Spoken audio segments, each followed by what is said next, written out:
माघ मास में कृष्ण पक्ष की चतुर्थी तिथि सकट चौथ के रूप में मनाई जाती है। इसे संकष्टी चतुर्थी, वक्रतुंडी चतुर्थी, माही चौथ और तिलकुटा चौथ भी कहा जाता है। शास्त्रों में सकट चौथ पर मिट्टी से बने गौरी गणेश चंद्रमा की पूजा का विधान बताया गया है। साथ ही इस दिन सकट माता शब्द का पूजा भी की जाती है।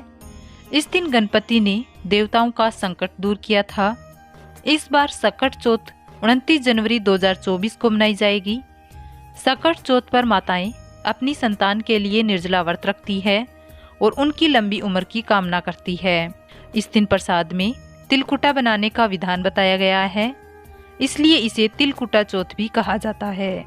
लेकिन क्या आप जानते हैं सकट चौथ पर तिल से बनी चीजों का सेवन क्यों करते हैं? अगर नहीं जानते तो चलिए आपको बताते हैं कि तिल का सेवन क्यों किया जाता है। सकट चौथ यानी संकष्टी चतुर्थी व्रत को लेकर अलग अलग राज्यों में अलग अलग मान्यताएं प्रचलित है। इस दिन भगवान गणेश को भोग में तिल और तिल से बनी चीजों का प्रसाद चढ़ाते हैं।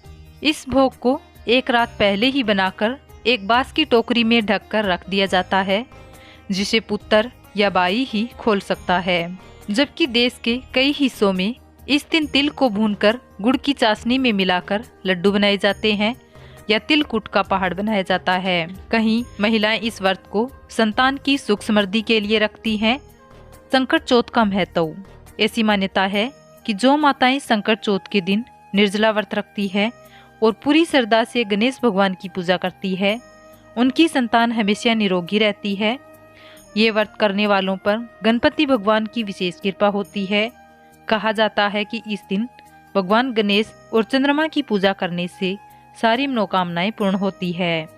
भगवान गणेश को प्रसन्न करने के लिए तिल से बनी चीजों का भोग लगाया जाता है।